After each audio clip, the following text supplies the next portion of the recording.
Que a paz do Mestre Jesus esteja com todos nós. Nós temos hoje o nosso palestrante convidado, Estevão Coimbra, da Associação Espírita lá de Silas, localizado no Rosarinho, que traz a palestra da noite, Uma Nova Era para a Humanidade, com o Livro dos Espíritos, que é a comemoração, esse mês, no dia 18, né? Do aniversário do Livro dos Espíritos. A direção solicita que desligue seus celulares. Os passistas sala de passe após a palestra no momento dos avisos finais. Vamos elevar o pensamento ao Mestre Jesus. Senhor, na certeza da vossa presença entre nós, da presença dos teus emissários de amor, do nosso mentor Adolfo Bezerra de Menezes, te agradecemos pela oportunidade de estarmos reunidos em teu nome, conhecendo os ensinamentos de amor, os ensinamentos morais que todos nós necessitamos na noite de hoje. Que a vossa presença, Mestre, continue sempre conosco, hoje, agora e sempre.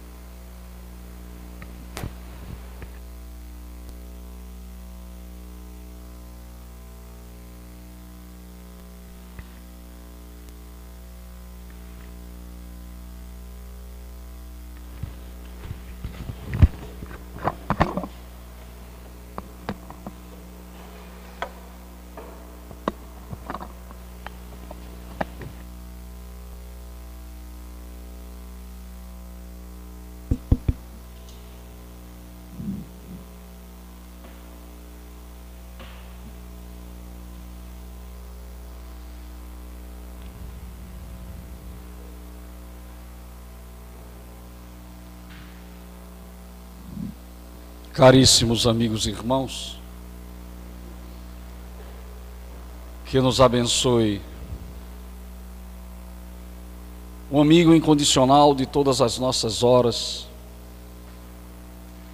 aquele fundamento que não existe outro além do que já está posto, único mediador entre Deus e os homens, como bem dizia o apóstolo dos gentios, Senhor Paulo de Tarso, a saber, nosso Senhor Jesus Cristo.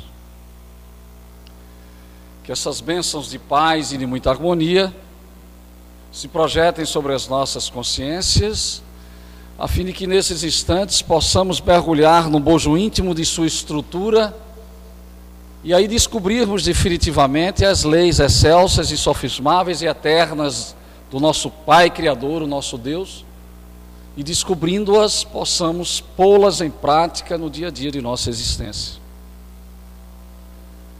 E assim superarmos com mais tranquilidade, com mais resignação e paciência as adversidades e as dificuldades que ora atravessamos.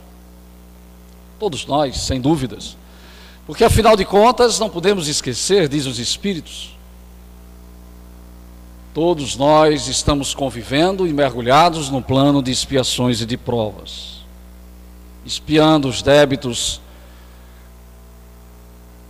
arquivados no passado, na prática delituosa, quando fomos criminosos, vilipendiamos, traímos, infringimos as leis divinas, e agora precisamos pagar esses débitos através da expiação, ceitil por ceitil, tal qual dissera o nosso mestre. E desse cárcere só sairemos quando pagarmos até o último ceitil. E ao mesmo tempo também estamos sendo provados. Provas estas que na maioria das vezes todos nós, ou a maioria de nós, tivemos a oportunidade de escolher antes de aqui a chegarmos, lá na pátria espiritual. Fizemos as escolhas das provas, dificuldades necessárias, a aceleração do burilamento de nossas almas, para nos manter no centro gravitacional do qual Jesus nos convidou a caminhar com Ele. Porque somente assim haveremos de encontrar um dia e nos depararmos com a sublime porta estreita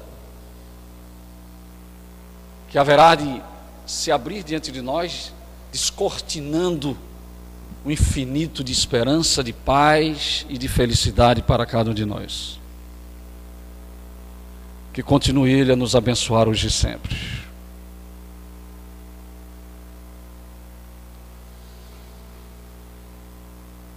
Estamos vivendo os dias que antecedem a Páscoa. E o que é que tem a Páscoa a ver com o que eu vou falar na noite de hoje? Tem muita coisa. Porque fora justamente nesta época, isso está muito bem registrado nos capítulos 14, 15 e 16 de João o Evangelista, onde Jesus nos deixou a célebre promessa da vinda de um Consolador, de outro Consolador. Após o sermão no cenáculo, após aqueles momentos notáveis, onde Jesus deixa concretizado que a sua doutrina verdadeiramente é calcada integralmente na caridade e na humildade, principalmente naquela atitude onde ele lava os pés dos seus discípulos. Após aqueles momentos sublimes em contato com os seus apóstolos e discípulos, ele eleva o seu pensamento ao Criador. Isso somente João tem documentado. E faz uma oração que eu convido todos vocês a lerem e a refletirem a respeito dessa oração. Quando ele começa: Pai, glorifica-me com a glória que eu tinha contigo antes mesmo que o mundo existisse. Ou seja, há mais de 4,5 bilhões de anos atrás, ele já era glorificado por Deus. Mais adiante ele diz, se referindo aos discípulos: não vos peço que os tireis do mundo, mas que os livreis do mal. E mais adiante, porque ele sentiu no semblante dos seus discípulos o temor da ausência dele, porque eles sabiam que já eles não o teriam mais. Naquela convivência, obviamente, porque espiritualmente ele está sempre conosco e sempre estará. Nós é que frequentemente estamos nos afastando dele de vez em quando.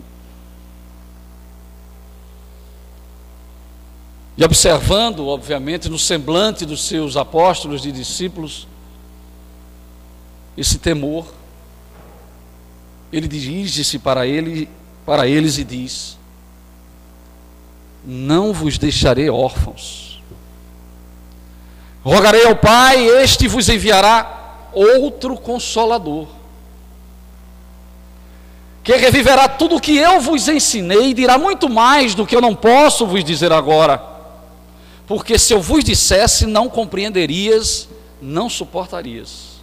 O Paráclito, o Espírito de verdade, que no momento não podeis ouvir nem ver, mas que ficará convosco para sempre. Gravem bem esta palavra: Espírito de verdade. Portanto, naquele instante precioso, Jesus promete à humanidade a vinda de outro Consolador.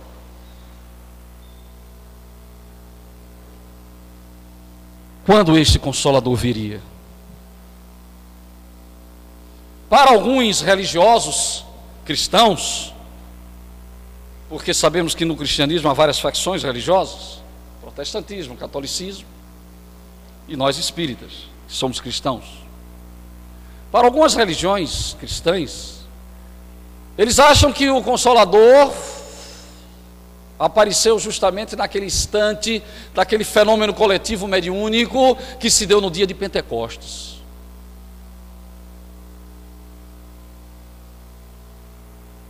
Mas eu não acho. Porque Jesus se referiu a um Consolador, se referiu a algo que seria traduzido por uma doutrina. E o fenômeno do Pentecostes, ele não traduziu nenhuma doutrina, a não ser dar as condições necessárias aos que ali estavam de começarem a praticar a lei de amor e de caridade através da sua mediunidade, onde todos falaram línguas diferentes. Foi um fenômeno coletivo, de xenoglosia. Mas não que ali fosse o momento do Consolador aparecer. Estava muito recente a partida de Jesus, diante dos 500 da Galileia. Mais adiante, viria um grande lutador do cristianismo, se não o maior de todos, depois de Jesus, sem querer desconsiderar os outros, por todo um trabalho que ele realizou em função da propagação do cristianismo. Como ele mesmo dissera, é hora de tirar o cristianismo limitado e acuado aqui na casa de Pedro para levá-lo além das fronteiras de Israel, que foi o Senhor Paulo de Tarso, denominado o apóstolo dos gentios, porque ele iria levar o evangelho de Jesus aos estrangeiros, e gentios quer dizer estrangeiros, ratificando as palavras de Jesus a Ananias, quando ele diz: este é um vaso escolhido por mim, que vem com a finalidade e a missão de levar o meu evangelho aos estrangeiros, aos gentios, a outros principados e ao nosso povo também. Mas Paulo não viria trazer o Consolador prometido. A finalidade de Paulo era fazer com que o cristianismo fosse além das fronteiras de Israel e se tornasse conhecido por todos e chegasse até onde ele chegou no Ocidente. Graças a Paulo é que estamos aqui hoje. O trabalho de Paulo foi gigantesco. Por isso que ele fazia questão de dizer: eu, Paulo, o apóstolo, porque além dos 12, existiu mais um, e era ele. E apóstolo é aquele que é escolhido para aquela missão de levar o cristianismo em nome de Jesus. Discípulos eram os alunos, discípulos tinham muitos, mas apóstolos somente 13, os 12 mais Paulo. Ele toda vez que começa as suas cartas diz: eu, Paulo apóstolo, assim designado por nosso Senhor Jesus Cristo. Leiam as suas epístolas e você vai ver isso. Vocês vão ver isso. Mas não foi Paulo que veio trazer. Paulo teve uma missão determinada, extraordinária, notável. Quantos núcleos ele fundou naquelas regiões? Chegando até a Grécia, onde ali ele teve a maior das decepções, porque ele esperava que o povo grego culto fosse absorver com facilidade os ensinamentos de Jesus. Na realidade,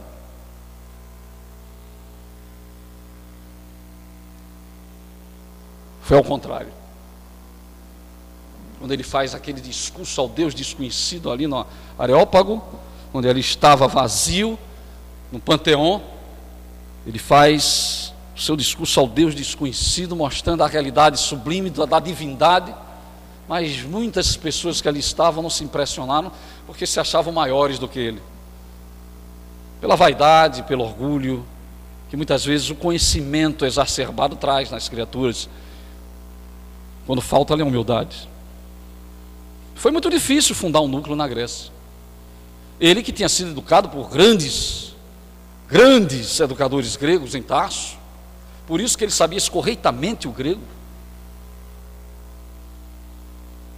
Paulo era muito culto, e por isso que ele foi escolhido por Pedro para ir até a igreja de Antioquia, porque lá a coisa era difícil, e precisava de gente com conhecimento para falar, onde haviam fenômenos de voz direta, fenômenos de voz direta, de aparecer uma boca e começar a falar, falando de materialização. Precisava de gente bem preparada. Aí junta-se ele e Barnabé para começar a realização desse trabalho. Então, foi um trabalho gigantesco de Paulo. Quando ele não podia mais visitar os seus núcleos, aí é quando ele é inspirado por Estevão, do qual ele tirou a existência, e através de Estevão ele começa a escrever as célebres cartas ou epístolas. Isso está muito bem documentado no livro Paulo Estevão, do qual concitamos vocês a lerem, psicografado através das mãos suaves e sublimes de Chico Xavier, através do Espírito de Emmanuel, o seu guia protetor. Já li mais de 10 vezes essa obra. Eu acho que todo espírito tinha que ler uma vez no ano essa obra, pela sua grandeza, pelo grande documento que ela é. Mas não era Paulo que vinha trazer a terceira revelação. Anos depois, séculos depois, surge um imperador, um Constantino, que estabelece no seio da humanidade uma doutrina universal. Pelas próprias visões que ele tem, ele se achou no direito, obviamente inspirado pela parte espiritual, para fundar uma religião, que todos nós conhecemos hoje como catolicismo, do qual muitos de nós viemos e que já fomos no passado. Mas só que as coisas não foram como deveriam ser dentro daquilo que Jesus nos ensinou. Mas não por culpa de Jesus, por culpa do homem que deturpou, degenerou, azedou os seus ensinamentos. Pelo seu próprio orgulho, pela sua própria vaidade, pela sua própria inveja, pela sua ambição. Aí começou a fundar oligarquias, níveis, um é mais alto do que o outro, e tem um que vai ficar acima de todos, bispos, arcebispos. Isso coisas que Jesus jamais criou no cristianismo, porque a sua doutrina toda é calcada na humildade e na caridade. Simplicidade se chama Nosso Senhor Jesus Cristo. E as coisas também começaram a tomar rumos e outros rumos, até chegar na Idade Média, como sabemos, e aquela confusão toda. Confusão a tal ponto de se criar um tribunal para perseguir as pessoas. Quem não aceitasse o que ela dizia, teria que ser oprimido, abjurar. Se não abjurasse, seria queimado em praça pública. Mas é a realidade da história, sem crítica nenhuma. Eu não estou criticando nada aqui, eu estou apenas falando o que a história diz. É uma realidade. Seria essa a doutrina consoladora? Como consolar perseguindo, torturando, oprimindo as criaturas? Onde ninguém tinha o direito de expor nem o seu pensamento. Está lá Giordano Bruno, queimado vivo. Galileu não foi, porque Galileu foi esperto, mas ficou preso no seu domicílio durante muitos anos, porque ele dizia: a terra gira em torno do sol. Aí obrigaram ele a dizer: está certo, não gira não. Mas dentro dele ele dizia: que gira, gira. Mas todos nós fizemos parte disso. Se eu estou aqui falando em termos de uma crítica positiva, obviamente, nós já vestimos aquelas túnicas, já fizemos parte de tudo isso, já fomos até inquisidores, quem sabe, no passado, e por isso que hoje estamos amargando as consequências de tudo isso. Certamente. Mas não poderia ser o Consolador que viria reviver o ensinamento de Jesus e trazer muito mais, uma doutrina que só fazia perseguir. Criou um tribunal para que esse tribunal julgasse essas consciências. Joana d'Arc queimada, depois santificada. João Hus. Quem é que foi em Praga aqui? Levante a mão, por favor. Quem já foi em Praga, em Tchecoslováquia? Já viu a estátua de João Hus lá? Existe uma estátua, uma praça de João Hus. João Hus tornou-se conhecidíssimo. Por quê? Padre, porque só quem ensinava naquela época eram os padres. Vocês sabem disso. Só que ele não aceitava aquelas indulgências tal qual Calvino e Lutero. Foi naquela época, mais ou menos. Então aliou-se a esse movimento, porque achava um absurdo isso, se pagar para se orar, para que a criatura fosse retirada daquele ambiente e fosse para outro, e aquelas coisas todas que ocorreram, e por conta disso o grande movimento da reforma surgiu através de Calvino e de Lutero, e outros que seguiram ele. João Hus fez isso, infelizmente, autodefendeu-se no tribunal, não teve condições, e queimado vivo em praça pública. Mas esse mesmo João Hus seria ele o grande articulador e codificador dessa doutrina que hoje abraçamos.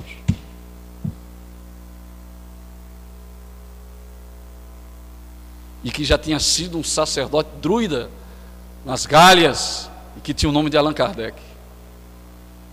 Mas que viria depois, anos depois, séculos depois, e nasceria em Lyon, na França, com o nome de Hippolyte Léon Denisard Rivail. Isso é notável, né? Um grande cisne negro, que chamavam ele, né, John Hus,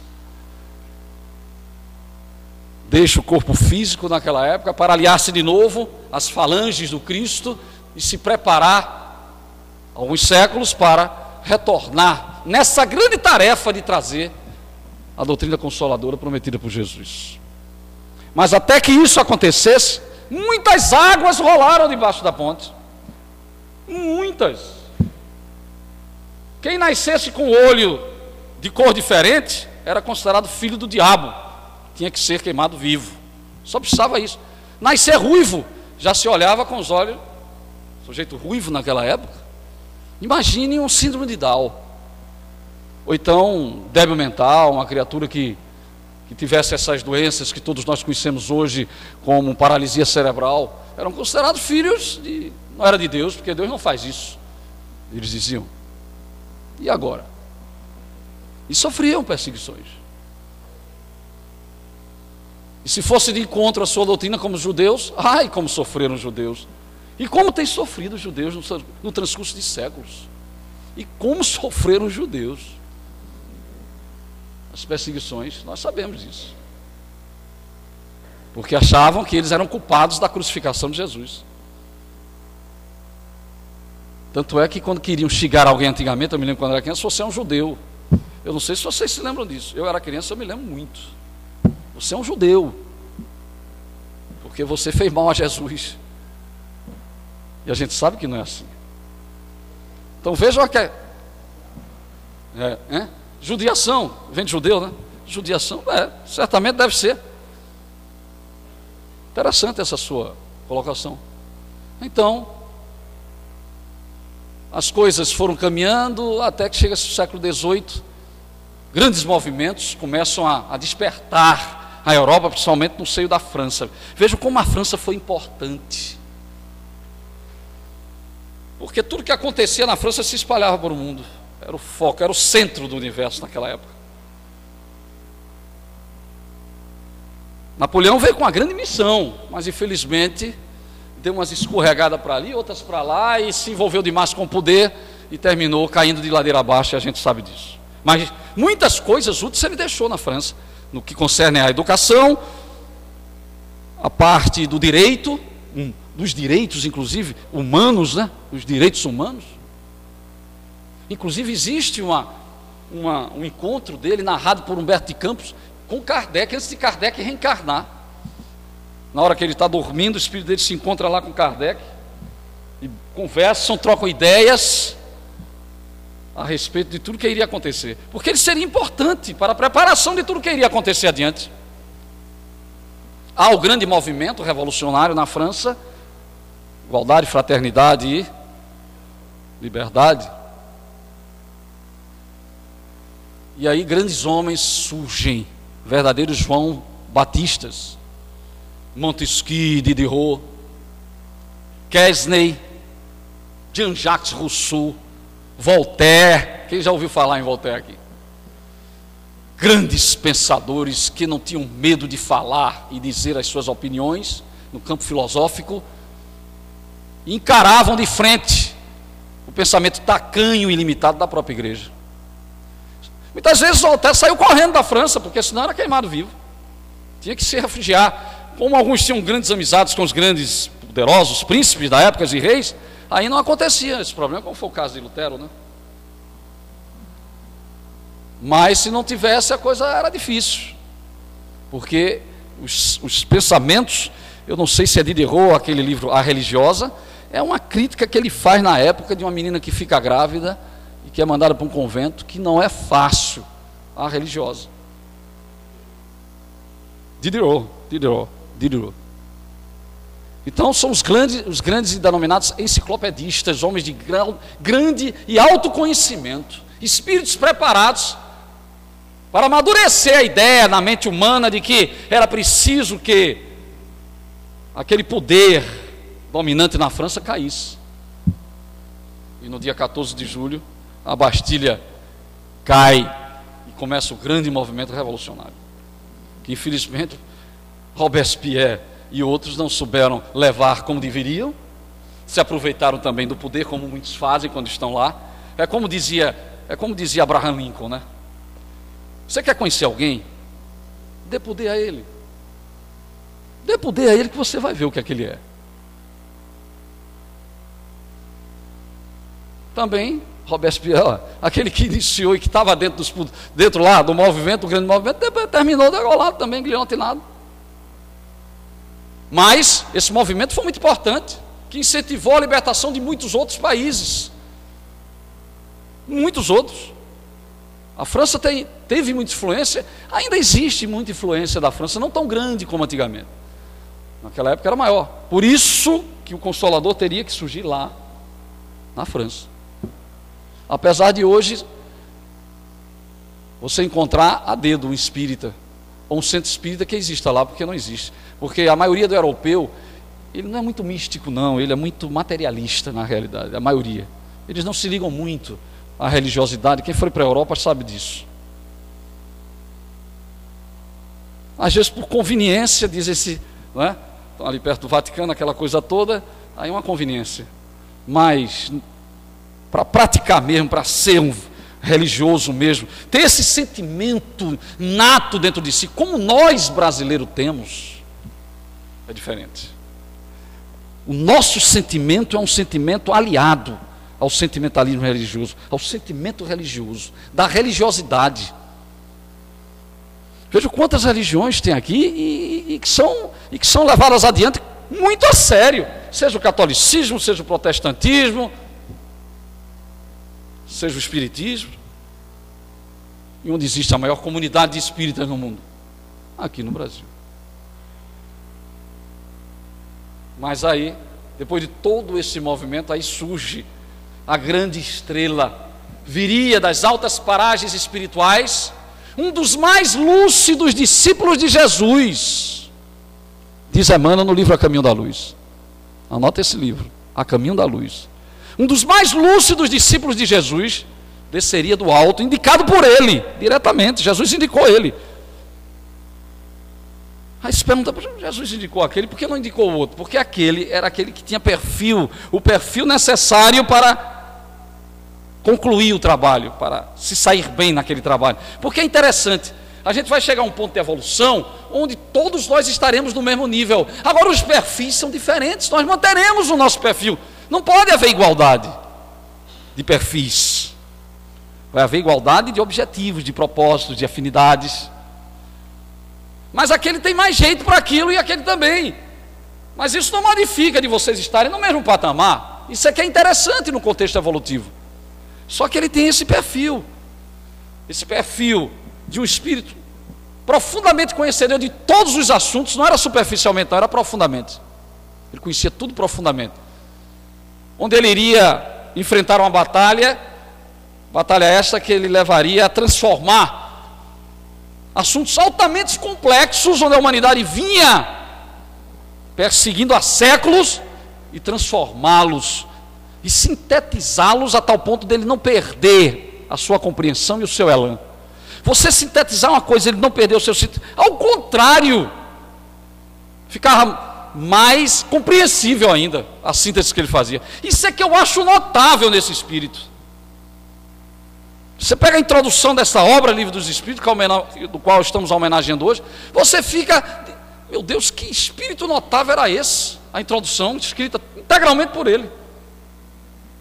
A forma fácil, que a gente pensa que é fácil, mas vai fazer o que ele fez. Imagine uma aula do Senhor Allan Kardec.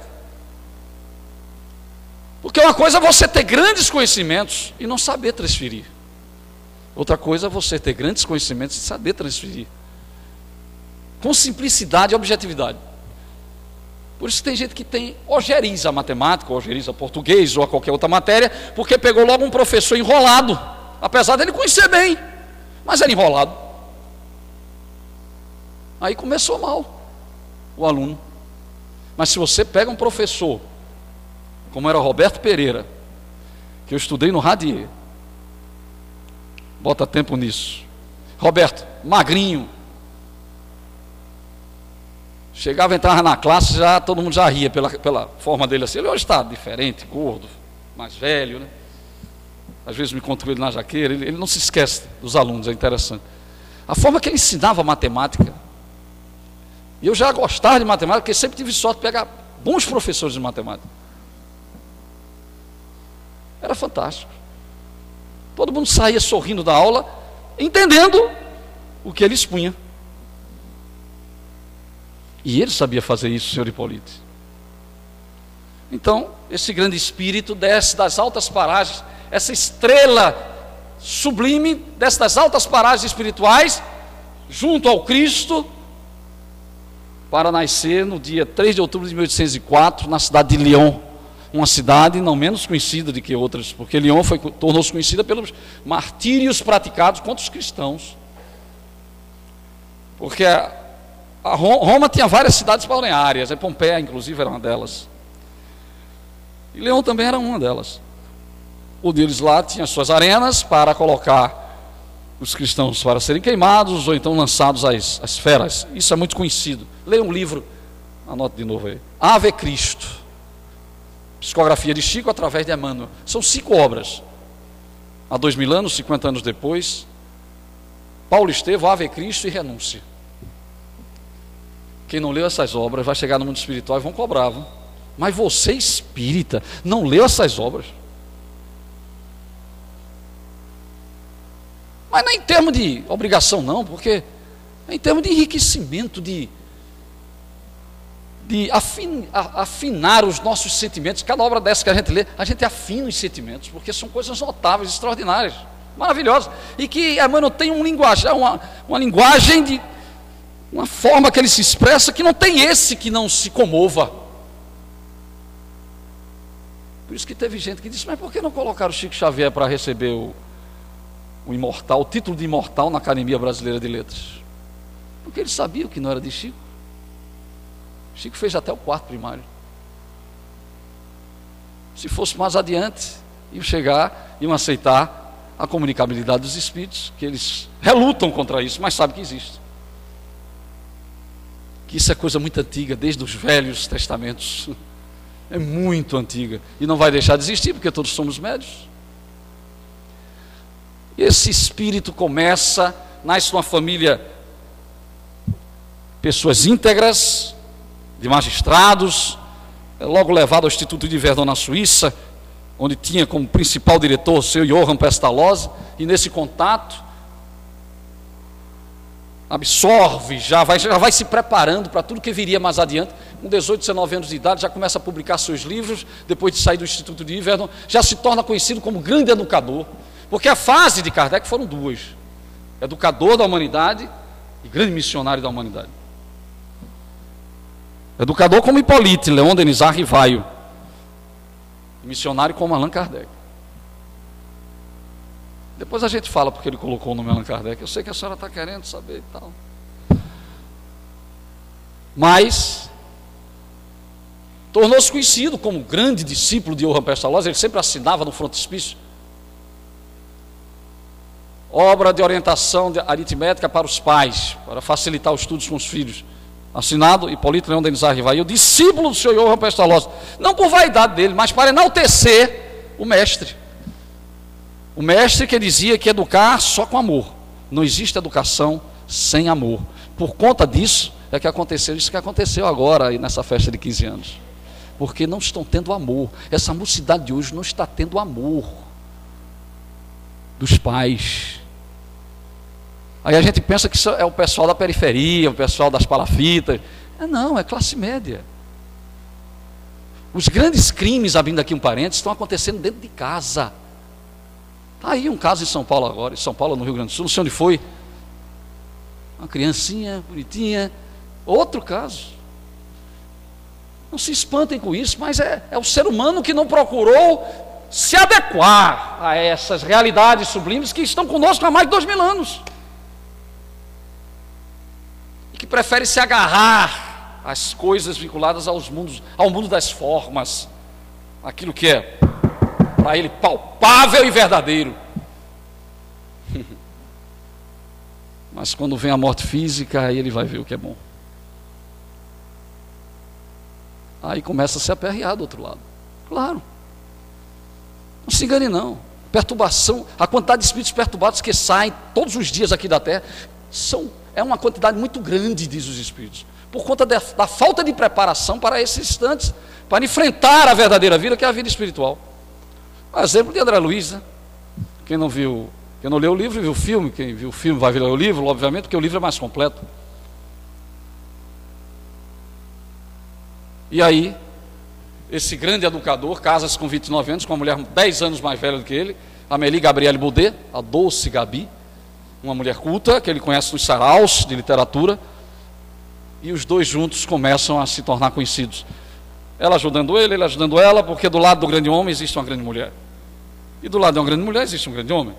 Eu fui dizer uma vez que atrás de um grande homem vinha uma grande mulher, aí uma pessoa aqui disse, aqui mesmo, epa, isso é preconceito. Quase eu apanhava. Não, nunca mais diga isso, diga ao lado de um grande homem. Claro, não é isso mesmo? E quantas mulheres maravilhosas também existe um grande homem ao seu lado? E eles precisavam, eles não podiam, certamente não vieram com a tarefa de ter filhos, porque os seus filhos seriam os próprios seres humanos. Essas missões são maravilhosas, né? Essas missões, né? A sua família, Sócrates, a minha família é universal, Sócrates dizia. O mundo todo, são todos os irmãos. Que coisa maravilhosa isso, esse sentimento. Quando é que vamos adquirir esse sentimento de irmandade entre nós, hein? Quando nós adquirirmos, não haverá mais essas coisas. O sujeito injetar um negócio para o menino morrer, desencarnar, porque não queria mais o filho, o médico fazer isso. Falta sensibilidade, superioridade, né? E aí, depois dessa fase de 20 aos 50 anos, 30 anos de educador, né? Tornou-se conhecido, as suas obras extrapolaram as fronteiras de Paris. Ele ficou conhecido na Europa como um grande educador. E ele sobrevivia dando aulas, inclusive muitas aulas dessas eram gratuitas porque muitos não podiam pagar. Mas ele fazia questão de dar àqueles que não podiam. E vendendo as suas obras e tal, ele e Amélie Boudet, até que com 50 anos ele conhece esses fenômenos. Um dia vão fazer esse filme, né? Onde uma mesa dessa levantava, se declinava e batia para dizer sim 2 vezes e para dizer não 1. Um amigo contou isso a ele. Aí ele disse, rapaz, eu não posso aceitar isso. Eu estou considerando isso que você está dizendo uma história para a criança dormir. Como é que uma mesa que não tem cérebro nem sistema nervoso, que não pode ser sonambulizada, pode fazer isso? Vejam como ele era precavido, né? É o perfil do verdadeiro cientista. Então ele só cria mesmo naquilo que ele fosse comprovado. Tem que comprovar para mim. E 1 ano depois ele tem a oportunidade de assistir uma reunião dessa. Ele averigua que o ambiente não tem nada que pudesse trazer dúvidas depois. Não tem fios, porque você sabe, a eletricidade hoje provoca muita coisa interessante. Tem campo magnético, não tem isso, aquilo. E quando ele vê, as mesas começam mesmo a girar em torno do seu eixo e a responder as perguntas inteligentes com respostas inteligentes. Bom, a partir daí foi o pontapé inicial para tudo aquilo que ele iria fazer a fim de que pudesse surgir esta grandiosa obra, que é a base de toda a nossa doutrina, a doutrina dos Espíritos, que é o Livro dos Espíritos. Agora, foi um trabalho que exigiu muito esforço da parte dele, muitas vezes ele nem dormia, ou se dormia era 4 horas. Isso é característica dos missionários. Você lê a história de Teresa de Calcutá, é a mesma coisa, de Dulce. Eles não dormem muito não, a gente é que gosta de dormir, que gosta de perder tempo. Os missionários não gostam de dormir. A hora que ele puder aproveitar, ele aproveita. Ou para fazer o bem, ou para estudar, ou para enriquecer ainda mais a sua cultura, ou para dar um conselho. É isso mesmo, nós é que gostamos de estar na rede, né? O dia todo lá de domingo. Aí quando você sai todo reclamando e tal. Bem feito. Aí fica todo engembrado, todo doído. Mas esses espíritos não. Ele lutou, ele trabalhou com afinco, porque ele via que atrás daqueles fenômenos existiam respostas para todas as dúvidas que a humanidade tinha. Ele estava certo disso. Porque aquela força se denominava espírito, que já tinha vivido também na terra como aqueles que ali estavam, e que podiam se comunicar graças à presença de intermediários que ali estavam. que cediam-lhes elementos para ele fazer aqueles fenômenos. Aí, intermediário, aí Kardec começou a colocar uma terminologia nova para uma nova ciência. Médium. Isso não existia, não. Médium foi criado por ele. Reencarnação, por ele.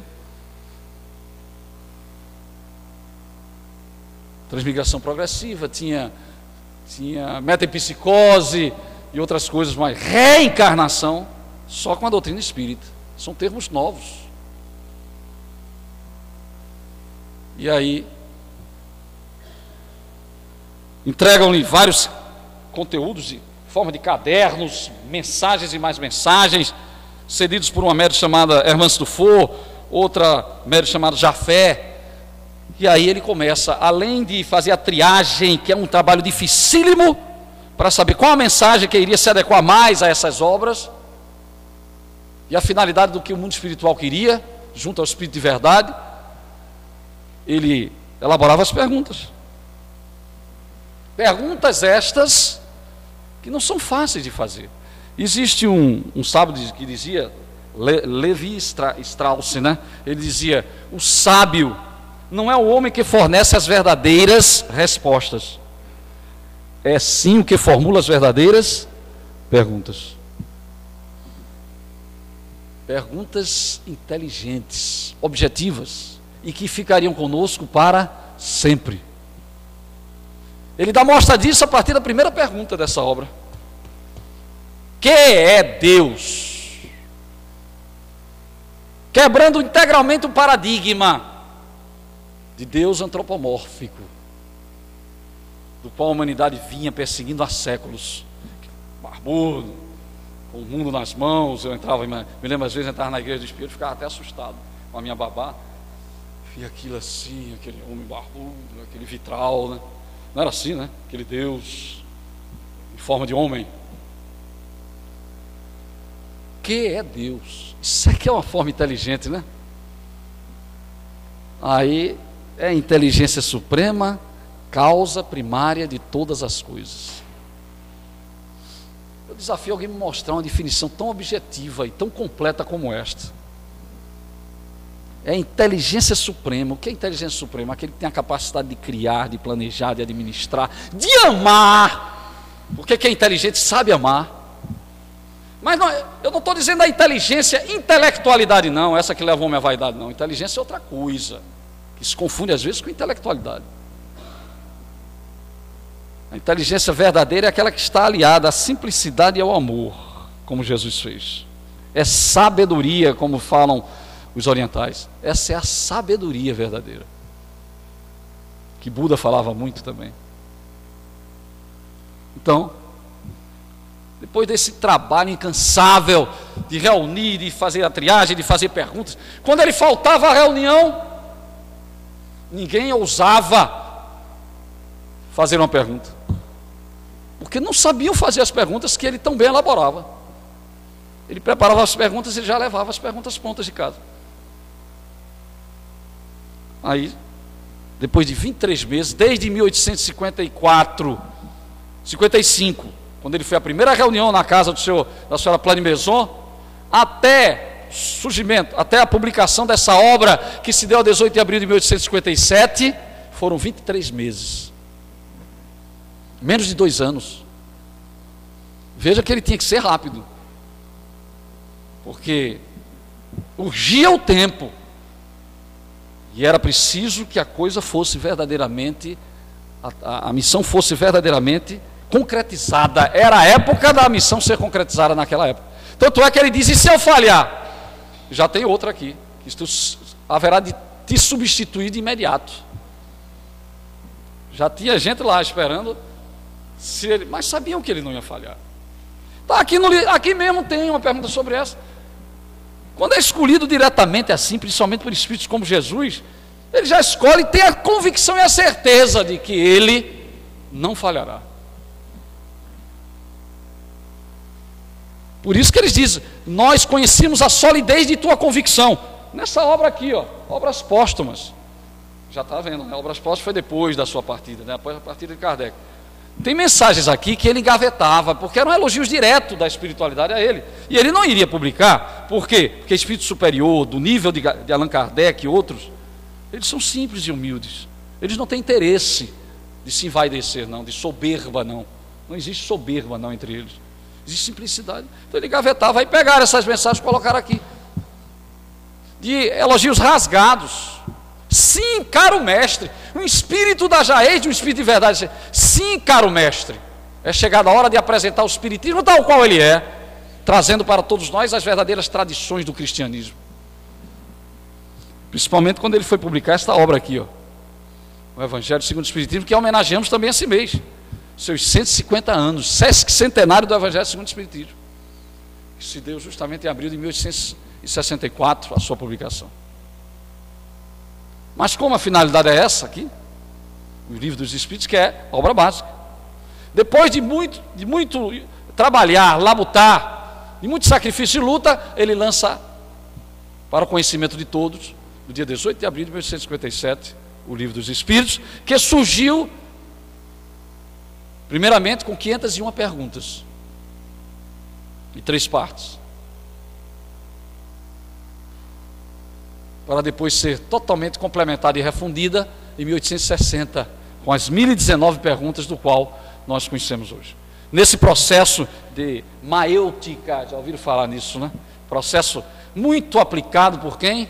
O grande, um dos maiores filósofos que a humanidade já teve hoje, que fisicamente não era tão bonito, mas que espiritualmente era uma criatura notável e que é lembrado por todos nós e que colaborou com isso aqui, Sócrates. Está aqui assinado por ele também, Sócrates, nos Prolegômenos. Usou o método socrático de perguntas e respostas. É o método melhor para você aprender, para ir em busca do conhecimento. Não é a ciência da sabedoria, a filosofia, em busca do conhecimento? Então, a filosofia espiritualista espírita está aqui.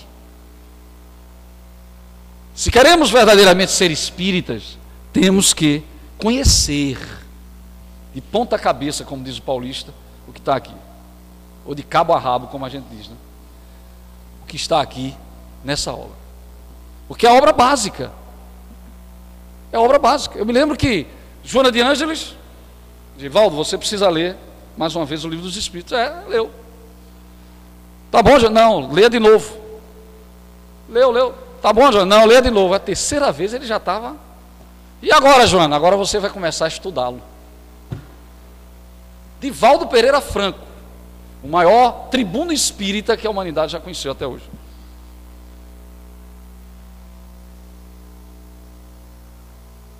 Os irmãos que a gente conhece usam assim, né? O seu livro. O livro religioso dele é aqui, ó. A gente tem que manter ele aqui, ó. E ao mesmo tempo, aqui. Esse intercâmbio, sentimento, racionalidade. Porque ela tem como base, não mais aquela fé cega do passado, onde oprimia as criaturas a aceitarem o que eles queriam, mas a fé raciocinada, onde você crê porque você compreende. Você compreende, não, mas isso tem lógica. Por que eu aceito a reencarnação? Porque ela tem lógica. Sem a reencarnação, Deus não poderia jamais ser justo, diante de tudo que nós vemos e convivemos diante de nós, ao nosso derredor. Essas profundas diferenciações no campo social, no campo físico, onde criaturas nascem boas, com um organismo exuberante, vendendo saúde, enquanto outras já nascem profundamente limitadas. Onde umas nascem num berço de ouro e outras nascem no charco da lama, nas palafitas e até nas ruas de nossa cidade. Que Deus é esse? Aí já dizia o grande Albert Einstein: Deus não joga dados com as criaturas. Ele é sutil, mas não é perverso.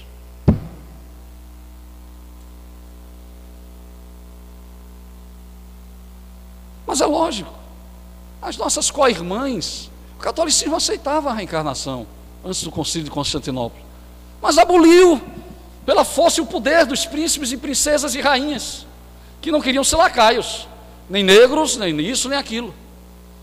Como aboliam a lei universal uma lei que está na natureza.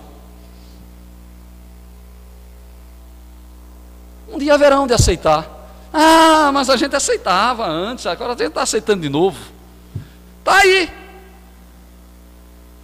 O grande líder hoje, capaz de um dia ele dizer, gente, olha, vamos começar a aceitar de novo, porque Deus não pode ser justo sem isso não.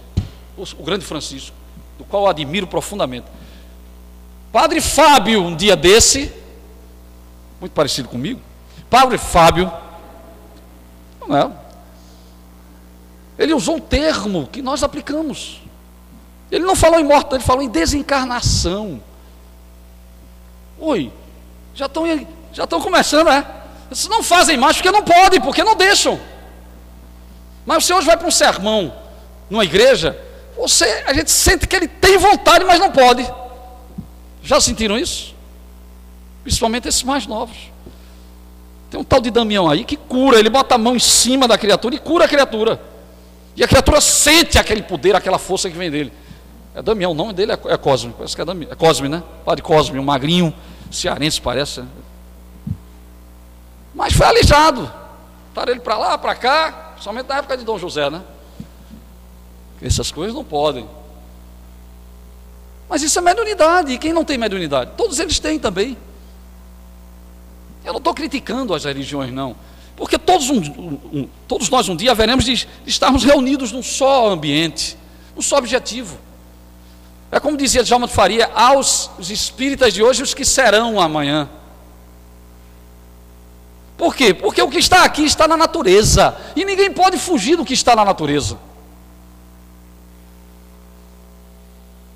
E aí, com essa obra, haveriam de surgir as outras obras.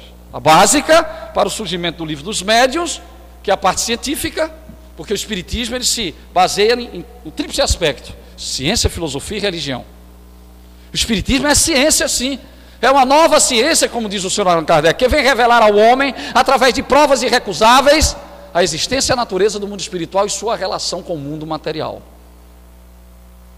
É ciência, agora não pode ser tratado como a ciência da Terra, porque os elementos não estão ao nosso bel prazer. Se você pegar NaCl, você vai fazer 1 milhão de vezes uma molécula de cloreto e outra de sódio. Você vai ter sal 1 milhão de vezes, mas você não vai ter uma reunião mediúnica igual a outra, porque os elementos estarão sempre à sua disposição, e vai depender muito da preparação dos que frequentam essa reunião. Basta um entrar em dissonância, que às vezes eles alteram a programação. Por isso que eles chamam muita atenção, porque eles não estão sempre à nossa disposição. É diferente de tratar as coisas como se trata aqui na Terra. Ela é ciência, sim, claro que é ciência. Ela é filosofia, claro, está aqui a filosofia. E ela é religião. Me perdoe a minha presunção, mas eu vou repetir o que Divaldo disse através de Joana de Ângeles. Ela é a religião. Porque ela nos ajuda a compreender mais ainda do que outras que não explicam.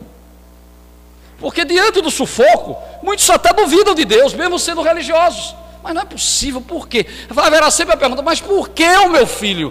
Por que o meu marido, meu Deus? Apesar da fé que a pessoa sustenta dentro de si. Mas haverá sempre uma indagação. Mas nós espíritas não.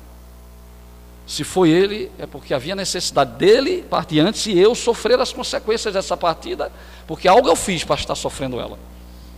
Porque algo eu devo ter feito, de ter antecipado através de um crime ou alguma coisa, outras existências do passado. E agora eu preciso resgatar esses débitos. Uma coisa muito clara. Então, meus queridos amigos e irmãos, o relógio é materialista, ele não deixa a gente seguir adiante.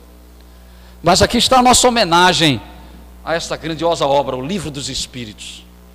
Nela surge o Livro dos Médiuns, a segunda parte, os Espíritos da Vida Espírita. A terceira parte, que é das Leis Morais, surge justamente o Evangelho segundo o Espiritismo, onde aqui ratifica-se definitivamente a volta de Jesus, onde aqui toda a passagem que era dada como dúbia e que tinham dúbias interpretações, agora é interpretada na sua verdadeira essência. O Espiritismo vem para tirar essas dúvidas. E depois surge o Céu e o Inferno, que é segmento da quarta parte, das Esperanças e Consolações. E depois a Gênesis, que é a explicação científica de tudo isso que nós falamos. Portanto, meus queridos amigos e irmãos, não vamos esmorecer, vamos continuar firme. Dizia um grande cientista também, um grande filósofo, Martin Claret: você nunca é o mesmo depois de ler um livro. O livro muda as pessoas, o livro muda o mundo. Vocês já leram A Menina que Roubava Livro? Leram, não viram? O filme? Que coisa extraordinária. Extraordinária. Então vamos ler. Biblioteca Espírita é extensa, só Chico Xavier, 33 anos para você ler tudo. Se você ler um por mês, porque são mais de 400 obras. Só Chico Xavier. Então a gente vai vir muitas existências ainda para ler as outras também. Mas vamos começar. Se não começarmos, ficaremos empancados. Portanto, meus queridos amigos e irmãos, no acaso da hora, gostaríamos apenas de lembrar que quanto mais realizarmos, quanto mais trabalharmos em prol da nossa modificação, haveremos de modificar o mundo. Para isso é preciso que fique sacramentado definitivamente as consequências desses ensinamentos dentro de nós, exteriorizados em forma de exemplo para fora, tal qual fizera aquele pequenino pássaro, que observando a floresta em chamas, não deu outra. Voou em direção ao lago próximo, encharcou seu pequenino corpo de penas, voou em direção às chamas, balançou as suas asinhas, mas tal qual, antes que as gotículas caíssem para aliviar o sofrimento da irmã natureza, se evaporavam mediante a alta temperatura do ambiente. Mas ele continuou naquela tarefa, indo e vindo em defesa da irmã natureza, até que um pássaro maior intercepta-o e abordando lhe diz: meu querido irmão, não estás vendo que jamais apagarás esse fogo sozinho? Estás cometendo atitude idiota e imbecil. E ele humildemente responde lhe dizendo: pode ser que eu não faça, meu irmão, mas cumprirei, se possível, até a morte, defender a irmã natureza, que em tantos momentos nos agasalhou em nossos ninhos reconfortantes dos galhos das árvores, que agora padece através das chamas destruidoras. Continuou naquela tarefa, indo e vindo em defesa da irmã natureza, até que observado por milhares de pássaros que ali passavam, que atentando para o exemplo do pequenino pássaro, resolveram segui-lo. Reuniram-se num milhão de revoada, mergulharam no lago próximo, encharcaram seus pequeninos corpos de penas, voaram em direção às chamas, balançaram as suas asinhas, é uníssonos, conseguiram definitivamente apagar as chamas que abrasavam a irmã natureza. Portanto, no dizer do Espírito de verdade: espíritas, amai-vos, eis o primeiro ensinamento, instruí-vos, eis o segundo. Façamos desses conselhos amáveis do Espírito de verdade conselhos que robusteçam as vossas asas do conhecimento e do amor, e semelhantemente aqueles pequeninos pássaros, possamos nos situar em torno do Evangelho renovador de nosso Senhor Jesus Cristo, tal qual estamos agora, procurando captar-lhe os ensinamentos em forma de água bendita em nossos corações, transformando-os numa fonte cantante bendita e eterna para a vida, tal qual ele dissera à mulher samaritana, para que no dia a dia de nossa existência possamos deixá-la respingar em forma de exemplo a todos que convivem conosco, para que convencidos um dia possam eles também estar aqui, usufruindo deste banquete espiritual e alimentando as suas almas com Jesus, por Jesus, para Jesus. Que Ele nos abençoe hoje, amanhã e por todo sempre. Paz e harmonia a todos.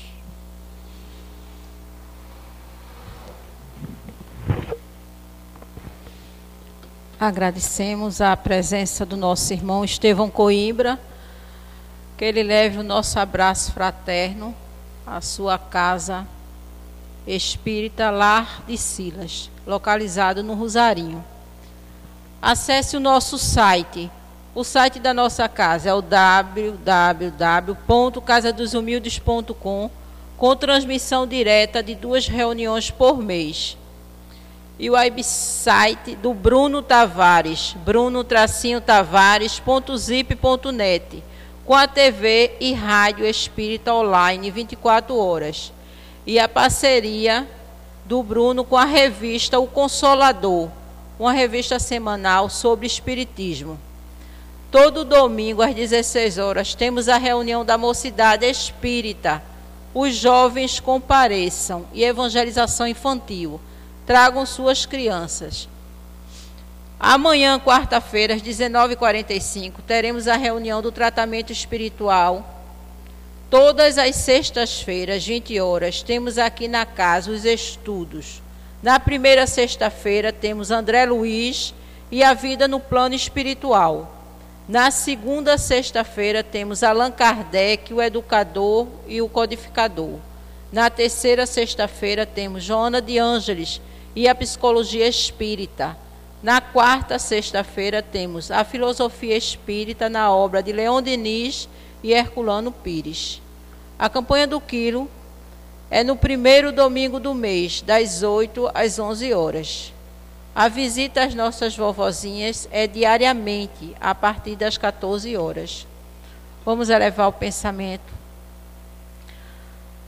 Deus, Pai, de infinito amor, te louvamos, te agradecemos por vós nos escolher para que estarmos conhecendo com profundidade a doutrina que vós permitiste que o teu Filho nos trouxesse na palavra do nosso irmão Kardec.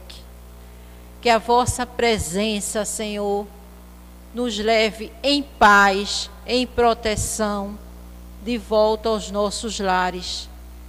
Que a presença do nosso mentor, Adolfo Bezerra de Menezes, possa assistir com a medicação maior do amor a todos aqueles que se encontram em nossos pensamentos, doentes do corpo, doentes da alma.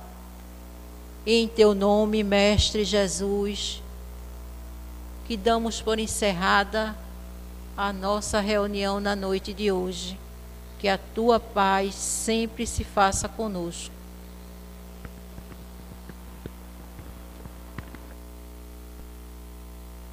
Aguarde o chamamento do passe.